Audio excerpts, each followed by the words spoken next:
Tenzi nditungamire mukati mezviedzo mananda andibata ndimwedo dombo ndiwikende ndimwemo otungamire tenzi nditungamire semwana awonyara tamu Ungayara tinyanga mananda anomunzwa kanama atinyarara imwite tenzi wenyanza tenzi nditungamire aponda ndasvika nyanza mananda awondityisa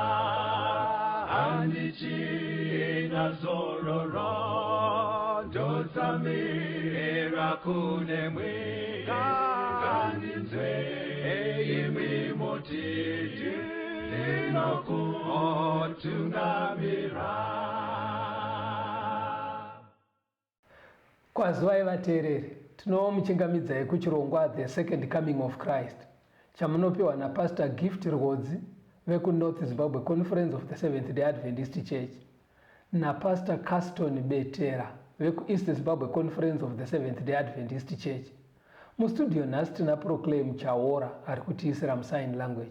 Pastor, kwazivai vateereri. Vateereri, tinokuchingamidzai kuchirongwa The Second Coming of Christ. Tinoda kutenda hurukuro yatiinayo nhasi inoti vakachenjera part 3. Vakachenjera part 3. Okay. Yes. Tichiri kuna Daniel kuya kwatiri kukokota. Tinoda kutenda vateereri titungamirei pasi. Right. Mufundisi makambotsanangura nyaya yevakachenjera. Maybe tangai mativerengera Daniel chapter 12. Okay. Verse ya 3. Ndoda kuti mugombotsanangurira vateereri kuti tibatane pamwe chete nefungwa iri kubuda pandima iyi. Daniel chapter 12 verse ya 3. Vakachenjera vachapenya sekupenya kwekudenga, uye vanodzorera vazhinji kukururama vachapenya senyeredzi nekusingaperi-peri. Yes. Chii chiri kutaurwa pavhesi iri? Maybe mutoitira kuti tibatane pamwe chete nevateereri vedu. Makambozvitsanangura zvakanaka nguva yakapfuura. Anditika. Pari kuenderwa bhuku raDaniel, pari kuratidzwa vari kunzi vakachenjera vachapenya sezuva. Vari kunzi vakachenjera ivavo futi vanodzosera vakawanda mukururama. Zvazvinoita ndezvekuti patinenge tichiita nyaya yevhangeri, munhu ukanzwa chokwadi chaMwari wobva washingaira kuda kudzidzawo nemumwe, woenda uchinodzidza nemunhu iyeye. Paunenge uchiita izvozvo kudenga, kumarekodzi ekudenga, munhu uya paanenge achizobva kune zvaaita achiuya kuna Mwari mukurarama kwake, zita rake riya nekuti ndiwamubatsira waita basa iroro, pazita rako iwewe panenge pachiiswa star, kungoratidza kuyemura basa rauri kuita pano panyika kuti vakawanda vaponeswa. Saka pari kunzi vakachenjera vachapenya sezuva, uye vanodzorera vakawanda mukururama vachapenya nekusingaperi-peri. Kungoburitsa kuti mumazuva anekupedzisira pari kufanira kuwanikwa boka revanhu vari kushingaira kudzidza nevamwe. Pavanenge vachizviita izvi, pamazita avo panenge pachiiswa mastar. Very good. Yes. Saka mastars aya ndo achazobuda senyembe kana taakudenga. Yes, pastor. Tinoda kutenda pastor ndizvozvo. No, maita zvakanaka. Saka patiri kuti vakachenjera part 3, muchirungu ateereri inenge ichiti the wise. Ndo mabudiro azvinoita kuti boka revanhu vari kuita zvinhu zvakadai mumaziso edenga vanhu vari wise. Saka part 3 tiri kuti pastor. Right. Mupart 3 tiri kususukidza nyaya yedu. Okay. Asi takafokasa pane vakachenjera. Okay. Ivo vacho vari kudzorera vazhinji mukururama. Toda kuti tinzwe kuti shoko raMwari rinombonyatsoti kudii pamusoro paivava. Zvinofanira kufamba sei? Okay. Ndivanani vanofanira kunge vachizviita? Okay. Anditika. Thank you, pastor. Imbotiverengerai vaRoma 4 verse ya 3. Romans chapter 4 verse 3. Nokuti rugwaro runoti kudiniko? runoti Abrahamu akatenda Mwari, kukanzi kwaari ndiko kururama.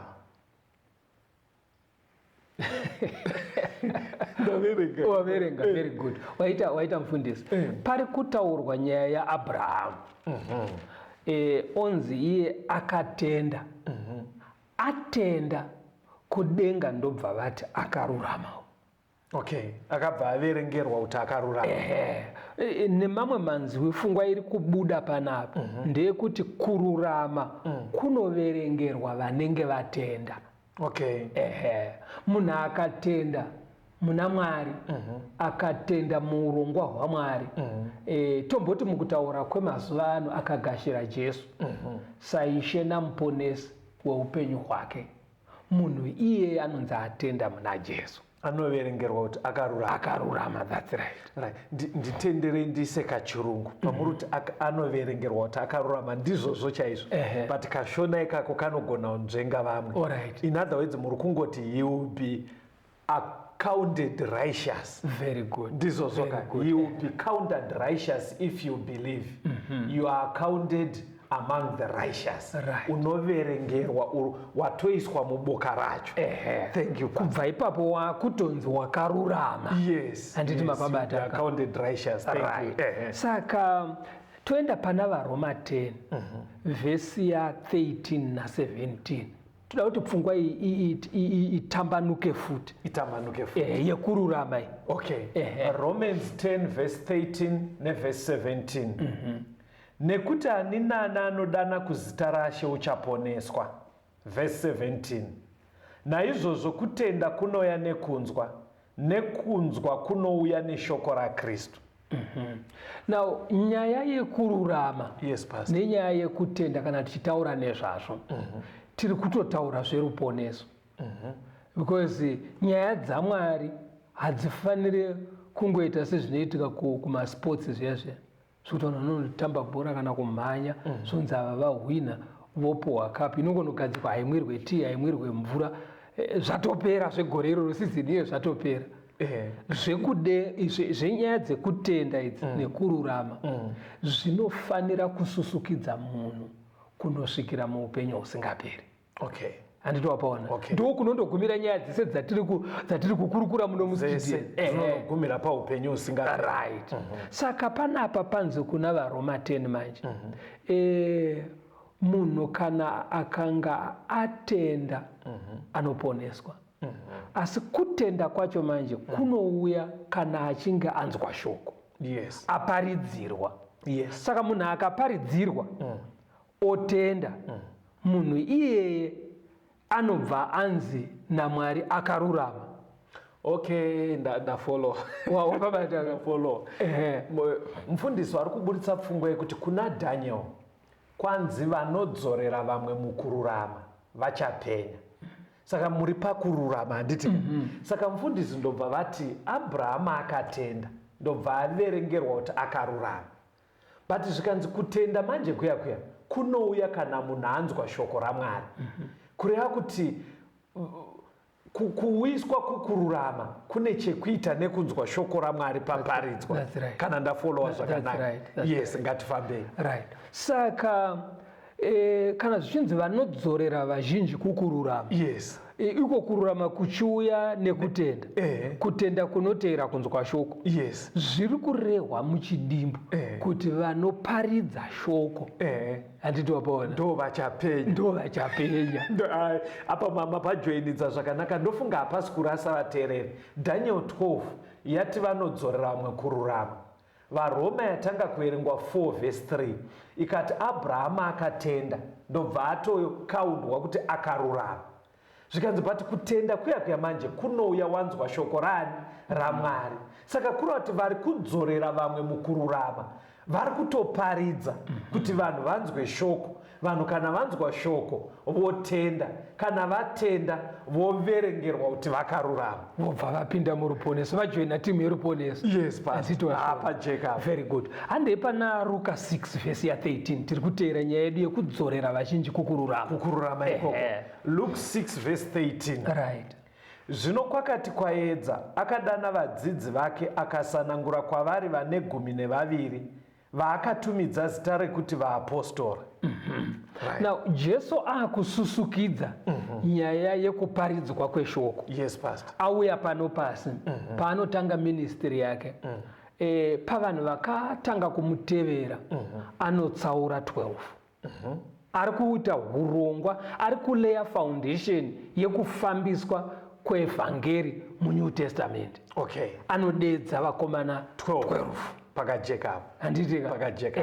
Saka tinofanira kuti tinatsokuibata tiitevere nyaya yacho kubva painolaunchwa naJesu. Right. Handitozvona. Tichisusukidza inofanira kuti itiburidzire kuti patiri kutaura kuti vakachenjera mucontext yedu isusu chii chiri kunyatsorewa. All right. Saka utati Jesu aiwa zvandiri kutoseka zvimwe pamataura achisanangura vakomana 12 because hatina nguva yekuvatsanangura.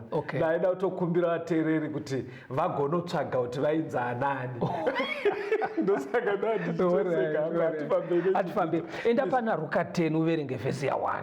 Luke chapter 10 verse 1. Right. Shure kwaizvozvo Ishe wakagadzazve vamwe vane 80 akavatuma vaviri pamberi pake mumaguta ose uye kwese kwaakanga achida kuenda. Right. Jesu atanga nekutsaura 12. Yes. Ndo vaari kutraina. Vaakatraina for 3.5 years. Ainavo. Achifamba navo every day. Yes. Nechepakati nepakati peministry yake. Hanzi anodedza vamwe 70. Vasiri 12. Okay. Adedza 70 vaya. Hanzi anovatuma vari 2 kuenda mumaguta nemisha vachindoparidza vhangeri. Okay. Handitozvona. Ifungwa ipi inonongedzerwa apa? Nyaya yatiri kutarisa ndeyekufambiswa kwevhangeri kubva panotangira New Testament zvichiuya kuno kwatiri. Atsaura 12 vaari kugadzira nawo foundation neyo dzekufambiswa kwevhangeri panyika. Yes. But ari kuvatraina anodedza 70 uvatuma kunoita mapracticals ekuparidza. Ari kubudisa fungwa yekuti kunyangwe ndatsaura 12 ava basa rekuendesa vhangeri harisiri 12 ava vafundisi vandiri kutraina vega. Okay. Saka ndatora vamwe 70 kuti muzvione kuti harisi basa re12 chete ava, harisi basa revafundisi chete. Wapabata? Ndikupabata ipapo.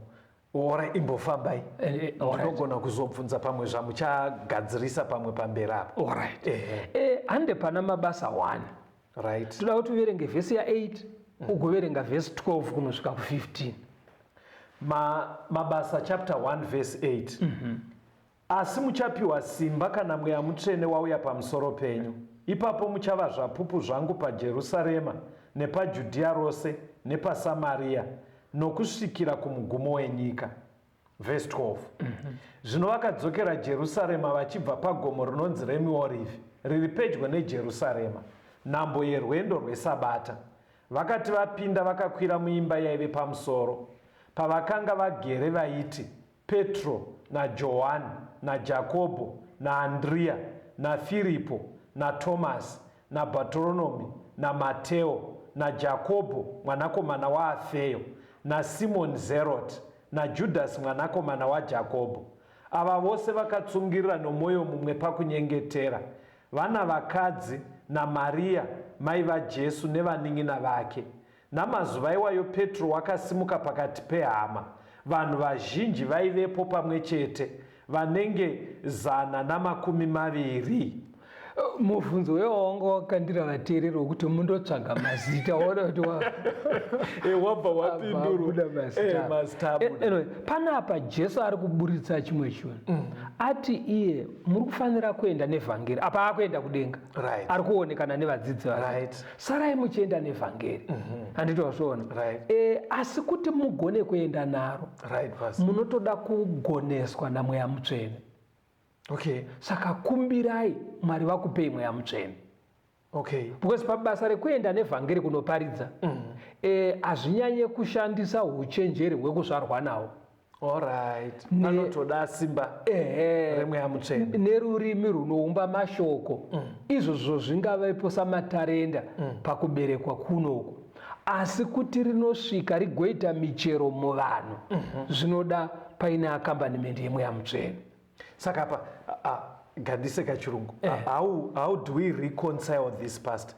Tinozvidhivanisa sei kuti mweya mutsvene uri kunzi vachapiwa kuti vave zvapupu, iye zvineizvi panoungana vatendi kazhinji paunonzwa unzi pane mweya hapaitwe zvine chekuita nekufamba kwevhangeri.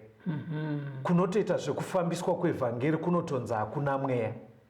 Tikura nyika yatiri kuti apa muri kuti mweya mutsvene wakanyanya kuwira kuti vanhu vafambise vhangeri, but iye zvinezvi pazvipoka zvevanhu anoita zvekunamata uchaona kuti macongregation anenge anoita zvekudzidzisa vanhu ndo anotonzi haana mweya, asi macongregation anongoungana vachiudzana nyaya dzekumba nemazita evanhu kunenge kushoperana panogona kutonzi ndo vane mweya. Papa ikoko pangaitwa sei munyaya dzekufamba kwevhangeri tingati paita kakutsveyama kana kuti kakuremara paurongwa hwaMwari. Pfungwa yaMwari yaive kuti vatendi vabatsirwe nemweya mutsvene kuparidza vhangeri, kwete kuti mweya mutsvene aburuke kudenga kuzongoitisa mashura zvinenge kakunanisira kana kuti kakushamisira. Saka pastor, mweya mutsvene akuzviitirei zvinokuchinja izvi? Apa aibatsira kufamba kwevhangeri, but zvino mweya mutsvene kana achitaurwa ari kuita kunge akubatsira kushopera nekuratidza zvinhu pamunhu. Dai tenge tine nguva tainoverenga dzimwe ndima dziri muna mabasa imomo panotaurwa kuti vanhu pavakanga vazvimisira kufamba nevhangeri Mwari akazvipupurira pakati pavo nekuisa mashura neminana kuti vanhu vaone evidence dzekuti kuna Mwari uko vachifamba nevhangeri. Saka mweya mutsvene paaiuya pavatendi aivadururira simba rekuita minana sekuporesa nekuita zvimwe zvinhu. Chazvaiitirwa zvaibatsira kukonvhinza vamwe vari koko kuti teererai zvinotaurwa nevarume ava, zvaita senzira yekukwezva vanhu and authenticating kuti avo ndo vane vhangeri. Kana vanhu vadhonzwa vauya havasi kuinga mashura aiwa, vanofanira kuchizoudzwa nezveruponeso, because munhu akaitirwa mashura iye zvinoka anongodzokera kumba kwake ozongofa and then what? Saka pastor, zvandiri kukumbira pane pfungwa yandaona yama muchifamba naye yemanumbers, mamboti 12 mukati 70 pandapedzisira kuverenga ndanzwa pachinzi 120. Ndiri kukumbira tikanzwa kambo mutibatsire, because muri kuti Jesu aigadzira urongwa hwekufamba, but chandabata vateereri pahurukuro yedu vakachenjera part 3 patiri kupendera chikamu chino ichi, tabata kuti simba remweya mutsvene raive ravimbiswa kuti rigobatsira kufamba kwevhangeri, ndo raive basa guru remweya mutsvene. Vakachenjera part 3 rambai muri pachirongwa.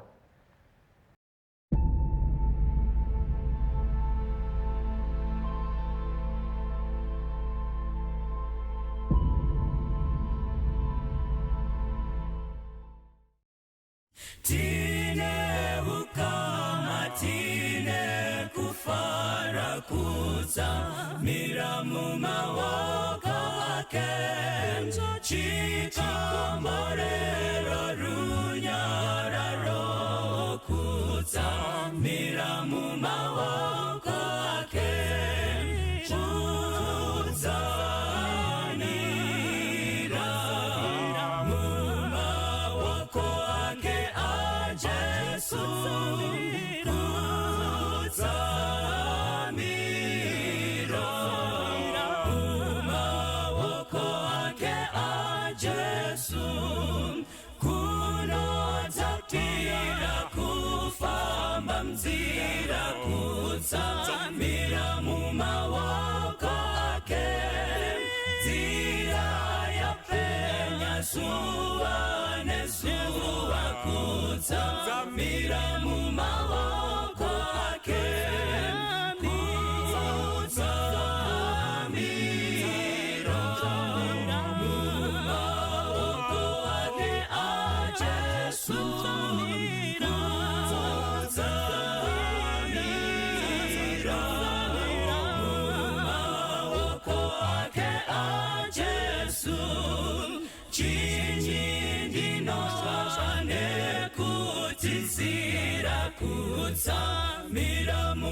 Tinomuchingamidzai zvakare vateereri tichienderera mberi nehurukuro yedu vakachenjera part 3.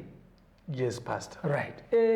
Pfungwa yatoda kuti irambe iri mudariro, irambe iri mundangariro dzedu ndeyekuti vari kunzi vakachenjera. Daniel atiisira pachena kuti ndevanodzorera vazhinji kukururama. VaRoma ichibva yazotitandavadzira ichiisa pachena kuti munhu anzi akarurama zvinoda kunge paparidzwa shoko. Saka tiri kuti vakachenjera part 3 kuda kuti vanoparidza shoko part 3. Yes. Handiti wasvara. Saka isusu nhasi tanotangira Jesu achiloncha nyaya yekuparidzwa kweshoko. Nevadzidzi 12. Right.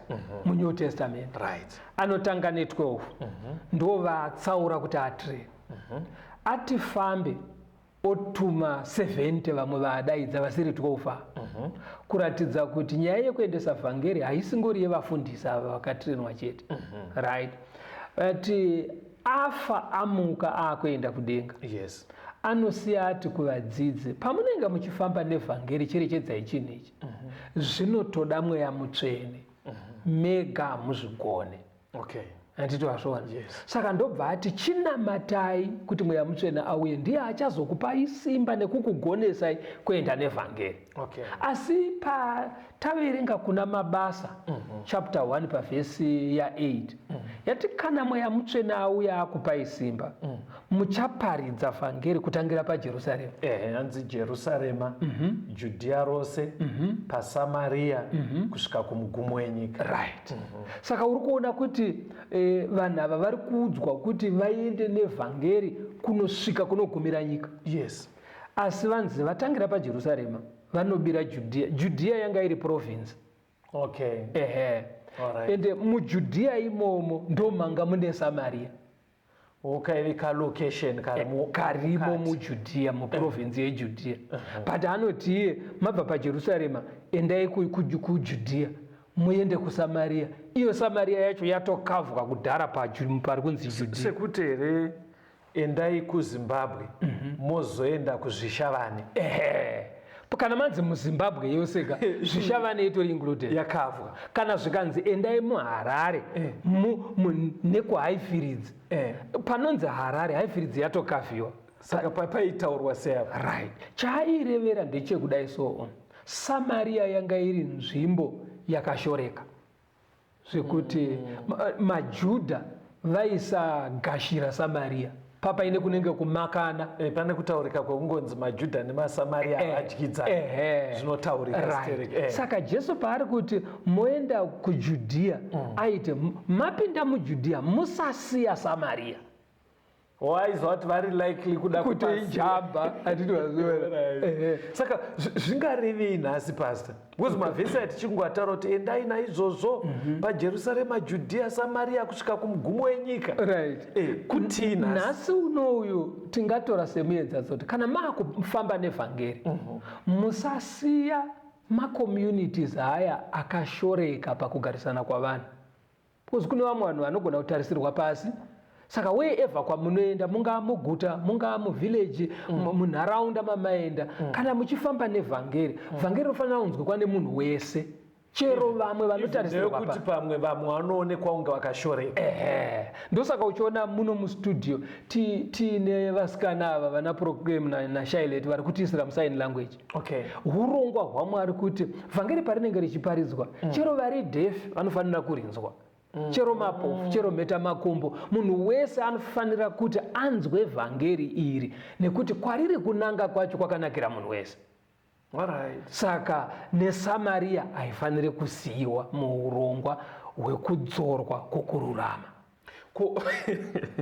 But in terms of business, Pastor, does it make sense kuinvesta vhangeri kumwe kwaunonyatsoona kuti kumamisha kwakasara, Pastor? Because general trend iriko mazuva ano, when you are doing things you have to think big. Ndo mataurirwo azvinoita. So you'd find kuti unongofanira kuona kuti pandaisa chechi apa pane vanhu here vane capacity yekuzoivaka vane mari dzakadaro. Manje nepfungwa yamuri kutaura yekuti ndosaka muchitoona mamwe macongregation haawanikwe kulocation anenge ari kune vane mari. Alright. Koita mamacongregation hatowanikwe kumapurazi kwakuti vanhu vanenge vachifunga kuti vari kumapurazi vakashoreka, handisi kuti vakashoreka but zvirimo muvanhu ona mukufunga kwevanhu. saka muri kuti here Mwari ada kungoti vanhu panyaya yevhangeri vatritwe zvakaenzana. Unoziva kuti chimwe chinhu chisingafanire kucommercializwa ivhangeri harifanire kubatanidzwa nekuwana pfuma yepanyika panapa. Rinofanira kusanganiswa nepfungwa yaMwari yekuti vanhu vadzorerwe kukururama, wedha akafunda, akapfuma, murombo, haana kudzidza, munhu wese anofanira kuti anzwe vhangeri, atende, agoponeswa. Ndo urongwa hwaMwariwo. Tikatiende mberi, panzi Jesu paakataura vadzidzi vakabva vaenda ndokunotanga kunamata vachitsanya. Wanzwa kuti 11 vaya vakanozangana nevamwe pavaitsanya vachinamata vachikumbira Mweya Mutsvene kuti auye kuzovabatsira kuita basa va120. Yes, vanga 120. Anditozvona. Now imboverenga 1 vaKorinde 15 vhesi ya4 to 6 unzwe. Tiri kuti nenyaya yemanhamba iyoyi. Yemanhamba. 1 Corinthians 15 verse 4 to 6. Uye kuti wakavigwa akamutswa nezuva retatu sezvakanyorwa pamagwaro, akazviratidza kuna Kefasi, ipapo kune vane 12. Ipapo akazviratidza kuhama dzinopfuura 500 kamwe. Vazhinji vavo vapenyu kusvikira zvino, asi vamwe vavata. Right. Pakamuka Jesu, Paul ari kuripota panapa achiti akaonekwa nevanotodarika 500. Yes. Kureva kuti nyaya yaJesu haisi yekaverevere yekuti zvinhu zvaingoitika kumasaidi. Paitove nezvapupu zvakatoonekwa. Saka Paul atoti panotori nemawitness aripo vanhu vanodarika 500. Okay. Ukaona paita nyaya yaitika ine mawitness anosvika kuma 500. Haisi nyaya duku kai. Anditozvona. But pavanhu ivavo vakaona Jesu manje kune vakanzwisisa zvaifanira kusara zvichiitwa. Okay. Ndo vari kunzi 120. Vakanamata kuti tipei Mweya Mutsvene wamakavimbisa kuti tigone kunoita basa rekuparidza vhangeri. Okay. Saka ndo vakaita 10 days vachinamata kunosvika pazuva rePentecost ndo pakazoburuka Mweya Mutsvene. Alright. Mweya Mutsvene waburuka pazuva rePentecost manje ndo watinosangana nawo muchapter 2 yamabasa. Mabasa 2. Ndo wakaitinhira vanhu vakakokorodzwa vakanoungana. Ndo kubva kwaparidzwa. Ndoda kuti uverengere vateereri mabasa 2. Ndiri kuona unge uruda vhesi ya 37 kuenda pa41. Mabasa 2 verse 37. Zvino vakati vachinzwa izvozvo vakabayiwa pamwoyo, vakati kuna Petro nekune vamwe vaApostora, varume hama tichaiteiko? Ipapo Petro akati kwavari, tendeukai mumwe nemumwe wenyu abhabhatidzwe nezita raJesu kuti mukanganwirwe zvivi mupiwe chipiwa choMweya Mutsvene. Nokuti chipikirwa ndechenyu nevana venyu nevese vari kure vanozodanwa naShe Mwari wedu. Akapupura kwazvo nemamwe mashoko mazhinji, akavarayira achiti muzviponese parudzi urwu rwakakombama. Zvino avo vakagamuchira shoko rake vakabhabhatidzwa. Nezuva iro vanhu vanenge zviuru 3 vakawedzerwa. Right. Mweya Mutsvene uya wavakumbira uya. Yes. Aburuka. Ndiye akabatsira kukokorodza vanhu. Ndobva vaungana. Yes. Mweya Mutsvene ndokuburukira pana Peter. Yes.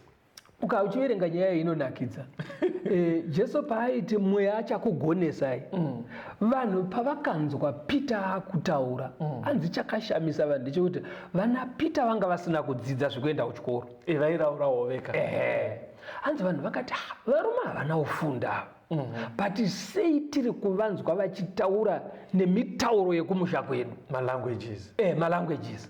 Because malanguages anodzidzwa kuchikoro kana kuti wambonogara nevanhu.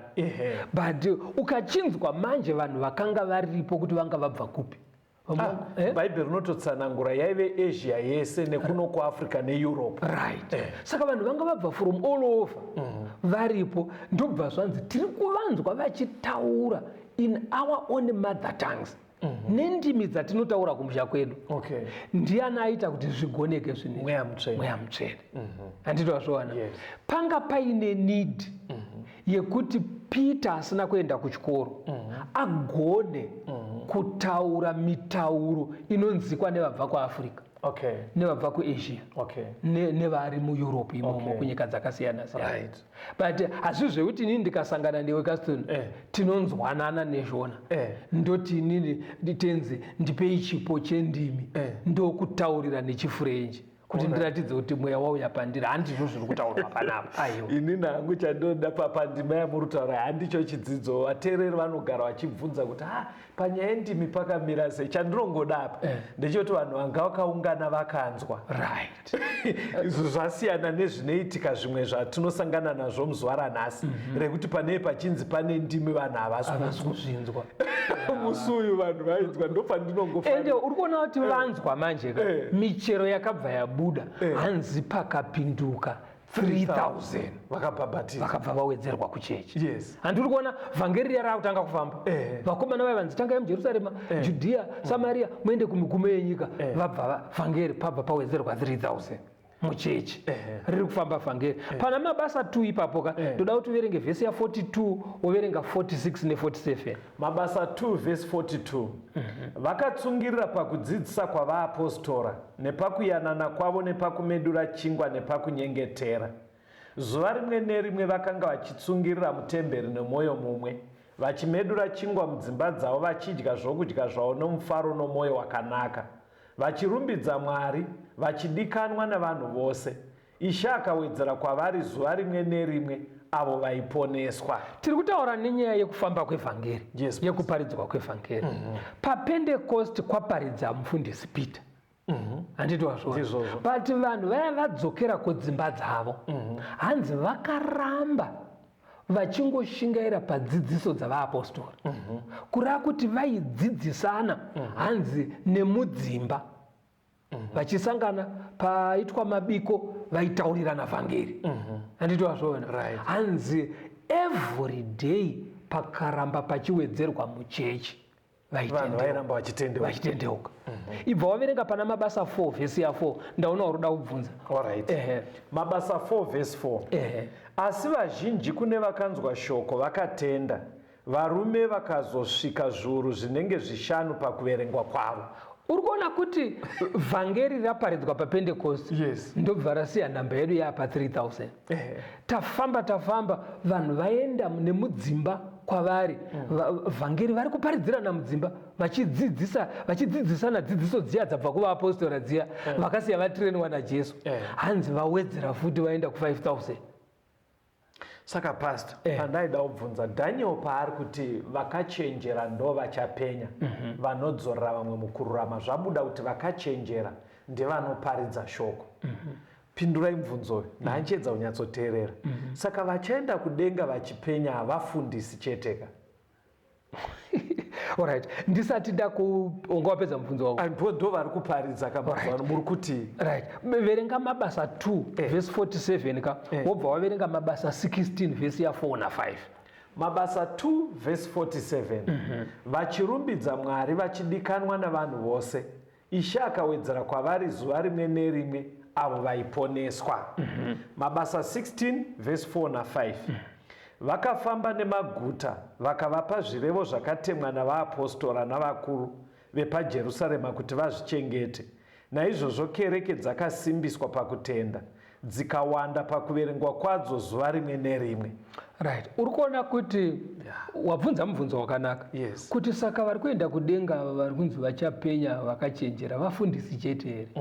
Apa panzi vanhu vaisangana mudzimba mumaguta vanhu vachitendeuka mumisha.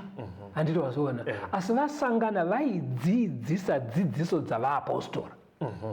kureva kuti dzidziso dzevaapostora dzaidzidzwa kukereke, ndizvozvo, dzodzidzwa mudzimba, ndizvozvo, dzodzidzwa mumaguta, ndizvozvo, dzodzidzwa mumamisha, ndizvozvo. vachiramba vachidaro pachivhurwa machechi kwese kwese. Ndatonzwa vhesi chapter 16 kutoti nemachechi aivhurwa all over. anga asiri kuvhurwa nevafundisi chete asi vatendi vaya vapararira vaenda kwese kwese.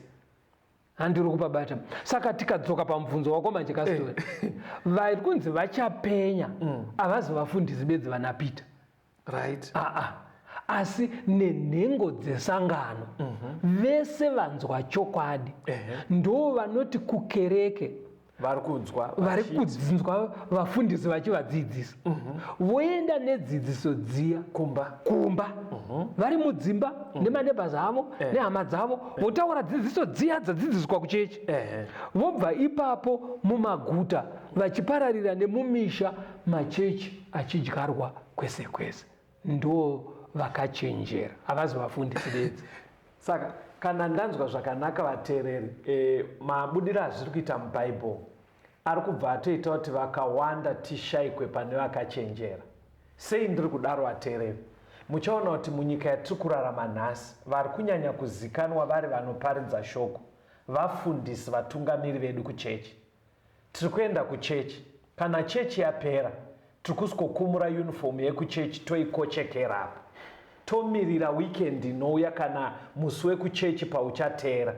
During the week tiri kudzimba hapana zvatiri kuita. Patinei tiri kumagadheni hatisi kuita zveshoko. Patinei tiri parwendo hatisi kuita zveshoko. Tomirira futi vhiki rinouya toita zvechechi. Saka muchimiro chanhasi kutaura chokwadi, vazhinji vevaparidzi vangori vafundisi.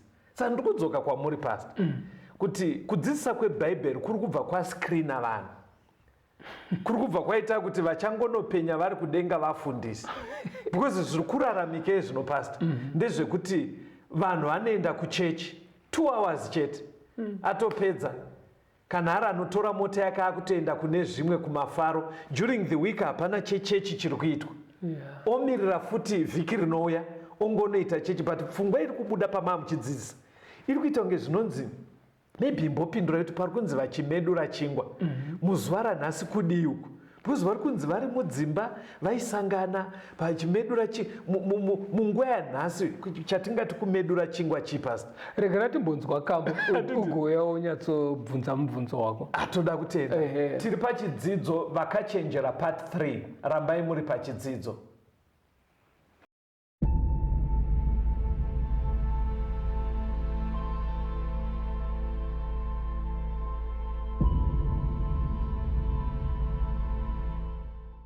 Inkosi ikutuma ensimini yayo ukuvuna namhla, ithi woza ungibutele amabele, woza namhlanje, vuna ungadinwa, vuna ungalibali, vuna wenzeli inkosi. Nxa sifika ekhaya oba nenjabulo, setulizithungu, inkosi yokuvuna yosijabulela ebukhosini. Vuna ungadinwa, vuna ungalibali, vuna wenzeli inkosi. Vuna ungadinwa, vuna ungalibali, vuna wenzeli inkosi.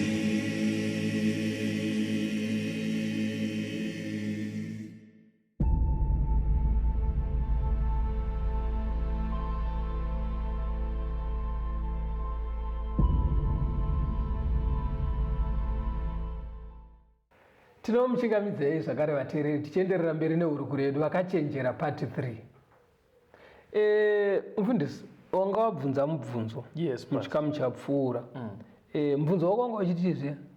Ndanga ndichiti nini pastor, chimiro chiri konhasi vafundisi ndo vari kuita basa rekuparidza. Right. Vanhu zvinenge zviri common mumachechi kuti chechi inopindwa 2 hours.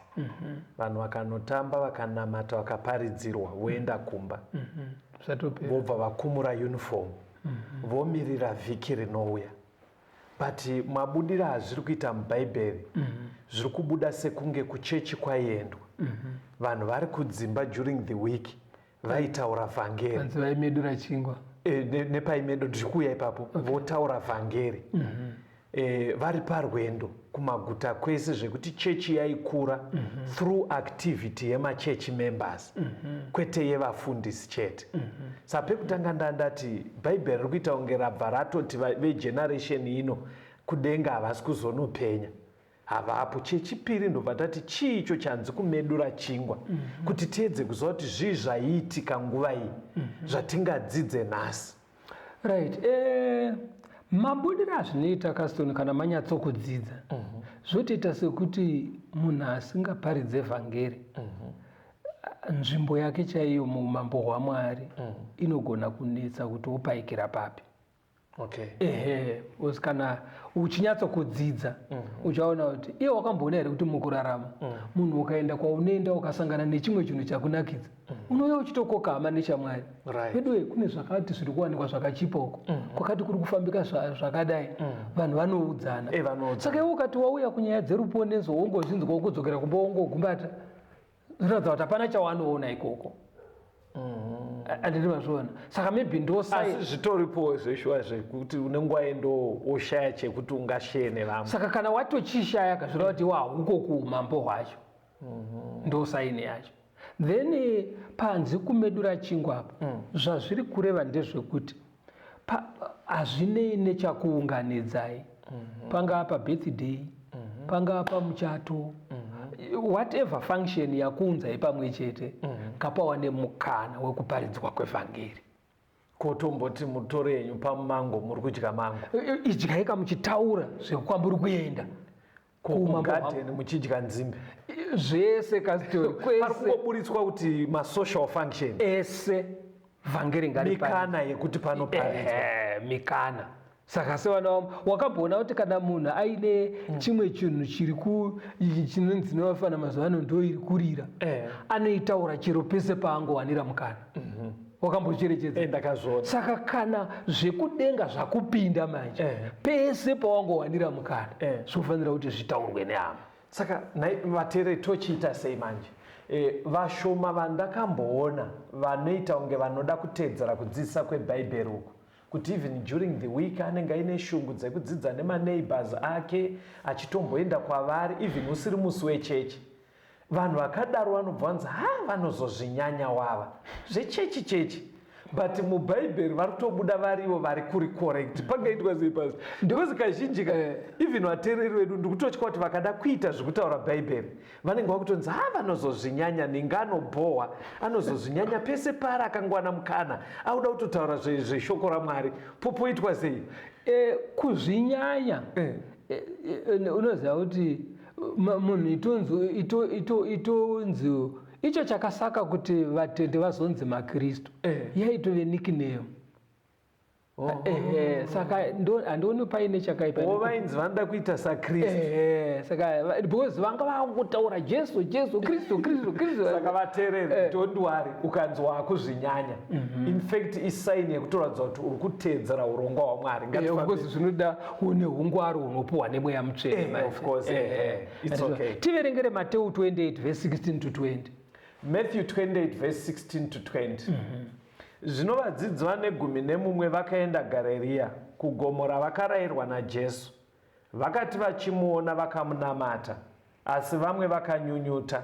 Ipapo Jesu akasvika akataura kwavari akati, ndakapiwa simba rose kudenga nepanyika. Endai naizvozvo mudzidzise marudzi ose. Muvabhabhatidze muzita raBaba nereMwanakomana neremweya mutsvene. Muvadzidzise kuchengeta zvose zvandakakurayirai imi. Tarirai ndinemi mazuva ose kusvikira pakuguma kwenyika. Now Jesu panapa shure kwekumuka kwake ari kuti kuvakomana 11 vaakatrena vava vakomana nyaya ndanchikudzidzisai ndiyo nyika yese inofanira kuponeswa, asi vanhu vanoponeswa kana vaparidzirwa vhangeri. Saka chitoendai nevhangeri mupasi rese. Anditi mazuva ndo zvandakakutirenerai. Na waonei mfundisi kuti 11 vaya vaiudzwa zvinhu zvina Jesu havasiro vakazosvika nevhangeri kuno kuAfrica. Of course kavasi andinozvo but Jesu ari kuvati vakomana training yandaikupa yai taigadzira hwaro, taigadzira foundation yekufambiswa kwevhangeri. Ivhangeri rinofanira kuenda mupasi rese because vanhu vanotoponeswa vaparidzirwa. Andinozvona but kuteera nyaya iyi manje yekuti vanhu vese vanofanira kuponeswa toda kuti uone karongero kanoita Mwari achiteera zvinhu zvake. Enda pana Mabasa 8 verse 1 nevhesi 4 kuenda pa6. Mabasa 8 verse 1. Sauro wakanga achitenda kuurawa kwake. Zvino nenguva iyo kereke yepaJerusarema yakatambudzwa zvikuru. Vakaparadzirwa vose kunyika yeJudhea neSamaria. Vakasara vaapostora bedzi. Zvinavo vakaparadzirwa vakapote nyika vachiparidza shoko. naFiripo wakaburukira kuguta reSamaria akaparidzira Kristu. Vanhu vazhinji vakateerera nemwoyo mumwe zvairebwa naFiripo, vachinzwa nekuona zviratidzo zvaakanga achiita. Now chija uri kuona panapa pakatanga persecution paJerusarema. Vanhu vatendi vachibatwa, vamwe vachiiswa mujeri, vamwe vachiurayirwa kunamata nekutenda muna Jesu. Hanzi vatendi vakatiza kubva paJerusarema, ndobva pangosara vaapostora bedzi. Saka tingati nhengo dzese dzakatiza kukasara vafundisi. Andinozvona. Asi wanzwa kuti pavakatiza vaienda vachiita sei? Verse 4. Zvino avo vakaparadzirwa vakapote nyika vachiparidza shoko. Kwavaitiza nako ikoko vanga vasingatauri zvepersecution. Aiwa, vaienda vachitoparidza shoko racho ravari kuda kuurayirwa kuJerusarema. Kwavatiza vaitoenda neshoko. Ana Filipi madhikoni vakanovhura machechi kuSamaria. Kwainzi kwakazoti ukaverenga uchidzika unonzi kwakazotendeuka nenganga dzikabhabhatidzwa. Kukavhurwa machechi kwese kwavakaenda. Saka chii chiri kubuda panapa? Kuparidza vhangeri hakuzi kwevafundisi chete. It's coming out clear. Zviri kubuda zviri kubuda zveshuwa. Nhengo dzese dzesangano, wedha uri mudhikoni uri chii, kwese kwavanenge uchienda kudzimba, kukereke, mumaguta nemumisha, kwese kwawaenda nako. Munoziva kuti chii chauya mupfungwa mangu. Pane mibvunzo yandosangana naye vateereri yakafanana neuyu wekuti mufundisi makadii? Kuno kwandinogara ndogara kwakati. Tanga tichikumbira kuti mutomboyo kuno hakuna chechi, ende ndini ndega ndiri kuno, vamwe vandinogara navo vari kure kumaplots ari kure. Itombo yaiwo kuno mutibatsire. Manzwa here mubvunzo? Chindipindurirai mubvunzo wakada kudaro. Mubvunzo yoyoka kana vanhu vanzwisisa nyaya iyi. Mhinduro yaunofanira kutumira kumuteereri akadaro ndeyekuti iwe chijoina boka revakachenjera. Because vakachenjera vanotaura munharaunda mavari imomo kuudza vanhu. Unofanira kutozoti kuti iwo zvandakanzwa muredhiyo, zvandakanzwa muTV, ndaudzawo vandigere navo kuno, tatowanda, taa15, taa30. In other words, pfungwa iripo vateereri ndeyekuti hakusi kuda kuti kuye mufundisi kwamugere. Iwewe wacho hatizive zvikonzero kuti sei uri nzvimbo iyoyo. Pamwe wakaendako uchitsvaga kurarama. Pamwe unogona kwawakaendako watama kubva kumisha kwenyu uchitsvaga ivhu rakaorera. Zvinhu izvozvo zvinogona kuita kuti ukaruke waarea yauri mutsva ikoko. Saka hapadi kuti patsvagwe mumwe munhu sezvaiita ave mubhaibheri vataverenga. Pavaipota nyika kwavaenda ikoko, ivo vacho ndo vaibva vatoparidza shoko. Saka imimi wacho vateereri kwamutori ikoko, meno tingakumbirizei pa. Aiwa zvanzwika. Thank you so much. Tiverengere Mabasa 8 verse 26 kuenda pa31. Mabasa 8 verse 26. Zvino mutumwa washe akataura naFiripo akati, simuka uende zasi kunzira inobva Jerusarema ichiburukira Gaza, iyo nyika irenje. Akasimuka akaenda. Zvino kwakanga kuine murume weEtiopia, muranda mukuru kwazvo waKandesi, mambokadzi weEtiopia, waichengeta pfuma yake yose. Wakanga uya Jerusarema kuzonamata. Wakanga achidzoka agere mungoro yake achirava muprofita Isaya. Mweya akati kuna Firipo, swedera urambire pangoro iyo. Firipo akamhanyirako akamunzwa achirava muprofita Isaya akati, unonzwisisa zvaunorava here? Iye akati, ndingagona seiko kana mumwe asingandidudziri? Akakumbira zvikuru kuna Filipo kuti akwire agare naye. Urikuona uyu minister of finance akabva kuno kuAfrica aitobva kuJerusalem ari munzira. Yes. Ngirozi ndo yakagaidha Filipi. Yes. Ndobva yamuti mhanya uko. Ndokunosvika uyo ari kuverenga Bhaibheri. Ndokutanga kumudzidzisa. Right. Saka pfungwa iri kubuda panapa ndeyekuti Mwari anotoziva vanhu vane nzara, vane nyota yekuda kunzwisisa chokwadi. Saka Mweya Mutsvene manje anochizadza vakanzwisisa kare. Right. Kuvagonesa kutsanangura. Ngirozi dzochitumwa manje kulinga vane nzara vaya nevanosadzwa nemweya kuti vadzidzisa vobatanidzwa. Ende izvi zvinoitikira kupi? Hazvina basa kuti uri kukereke, uri kumba, uri kutravela, aitotravela. Dai kuri kutaura kwanhasi tingati Mwari mundege, Mwari mukombi, Mwari muchitima, ari mubhazi. Wherever kwamuri ikoko mikana yekuti ngirozi dzinogona kukusanganisa nemunhu ane nyota iri kuda kupedzwa nekudzidza chokwadi chaMwari. Pari kujeka nditi. Ndoda kuti ubate chimwe chinhu kuna Luke 15 vhesi ya7 na10. Luke 15 verse 7. Ndinoti kwamuri, saizvozvo mufaro uchava kudenga pamusoro pemutadzi mumwe anotendeuka, kupfuura pane vakarurama vane makumi mapfumbamwe nemapfumbamwe vasingatsvake kutendeuka. Ndinoti kwamuri, saizvozvo mufaro uripo pamberi pevatumwa vaMwari pamusoro pemutadzi mumwe anotendeuka. Na uri kuona panapa pari kutaurwa kuti kudenga kunofarwa kana paita munhu wana adzoka kukururama. Yes. Kunoita mufaro, hanzi ngirozi dzinopembera pakaita wana adzoka kukururama. Saka adzorwa nevakachenjera, vanoparidza, right, vanova vafundisi nenhengo dzechechi. Right. Saka kuti munhu agogonawo kunofara kana asvika kudenga, anofanira kudzidzira muupenyu hunohu kutenderera pane zvinonakidza vekudenga. Vekudenga kana vachinakidzwa patendeuka munhu zvoreva kuti iwewo unofanira kupindawo munyaya idzodzo dzinofadza ngirozi. But zvinganyatsonakidza here pastor? Nyaya yekuparidza inganyatsonyura here mumunhu zvekuti unonzwa ichinyatsa kukupa joy? Unoziva kuti chinoita kuti zvidaro chii? Chinoita kuti unakidzwe Mweya Mutsvene. Ukauya mauri unonakidzwa nazvo. Unoziva kuti pano pasi vanhu vanogona kunakidzwa nezvinhu zvisina basa kasina.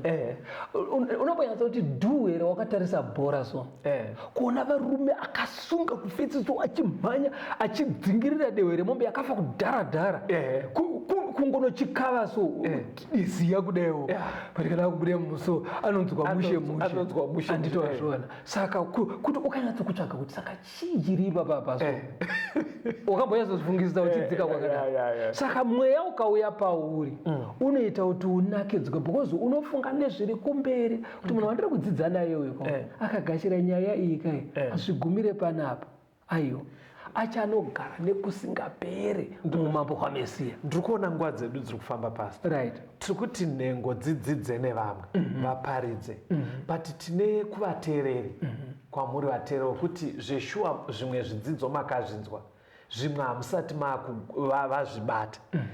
Muri kuti here munhu anogona kungotangira pane zvaakunzwisisa. Kaka for example toti iwo wanzwisisa baptism kuti baptism yemubhaibheri inoitwa kumunhu atenda muna Jesu azvimisira kuti nesimba raMwari ndoda kurarama upenyu utsva. Wobva watotanga kuudza vanhu kuti aiwa munhu anonyikwa mumvura kamwe chete. Pawanzwa ipapo unotofamba nepa unoenda napo. Kana uyo wataurira uyo achine zvimwe zvaanofanira kuziva ka Mwari ngirozi dzinomulinga futi neumwe kuti anzwe chimwe chidimbu. Basa ndera Mwari. Riri kuda vari willing. Very good. All right pastor. Pedzira ndima Mabasa 10 verse 1. Mabasa 10 verse 1. Uchidzika nayo. Zvino kwakanga kuno mumwe murume weKesaria wainzi Kornelio, mukuru wezana yehondo yainzi Itaria, munhu wainamata newaitya Mwari, iye neveimba yake yose. Waipa vanhu zvipo zvizhinji nekunyengetera kuna Mwari misi yose. Zvino nenguva inenge yepfumbamwe yezuva akaona kwazvo nezvaakaratidzwa. Mutumwa waMwari achipinda kwaari achiti kwaari, Kornelio. Iye akamutarisisa akatya akati, chinyiko Ishe? akati kwaari, minyengetero yako nezvipo zvako zvakwira pamberi paMwari zvarangarirwa. Zvinotuma varume Jopa kundodana Simoni anotumidzwa Petro. Na uri kuona panapa chiri kubuda panapa ngirozi dzinogona kutodzidza nevanhu dzichivatsanangurira. Yes. Handiti wazviona kuti nezveruponeso. Asi ngirozi zvadzinoita dzinosiyirawo vanhu kuti vanhu vajoinewo munyaya dzinofadza kudenga. Ndosaka Cornelius ari kunzi enda kuna Peter ugotsanangurirwa. Ngirozi dzikadai dzakatongomutsanangurira kuti chiita so chiita so kuti vanhu vaite. Handiti wazviona kureva kuti Mwari ada kuti pakati pedu pabude vakachenjera. Very good. Vanoparidza, angave mufundisi kana asiri mufundisi. Right. Paaziva ipapo ngaaende abatsirewo vavo. Toda kutenda vateereri tatiri pachidzidzo vakachenjera part 3. Nhamba dzamuchapiwa namufundisi ndedzekubatsira kuti muwane zvimwe zvidzidzo zvakaitwa kumashure zvinosanganisira zvidzidzo zvebhuku raDaniel. Ndo futi pamunogona kutipa feedback yekungoti vafundisi neniwo ndoda kuva wakachenjera, ndakuda kudzidza nevamwe. Nhamba idzodzo munopiwa malinki ekujoina magrupu anotumirwa zvidzidzo zuva rega rega chidzidzo chimwe chete. Ipai vateereri vedu manhambas mufundisi. Tibatei panhamba idzi 0774 651 181 0774 651 181 kana kuti 0716 452 086 0716 452 086. Mwari vave nemi, tigosangana muchikamu chinotevera. Tungamire mukati mezviedzo mananda andibata ndimwedo dombo ndiwikende ndimwimo utungamire tenzini tungamire semwana awonyara tamu unganyara dzinyanga mananda anomunzwa kanama atinyarara imwite tenzi wenyanza tenzini tungamire aponda yasvika nyanza mananda aondityisa handichina zororo ndotsamira kune mwika ngandinzwe imwi motiti ndinokutungamira.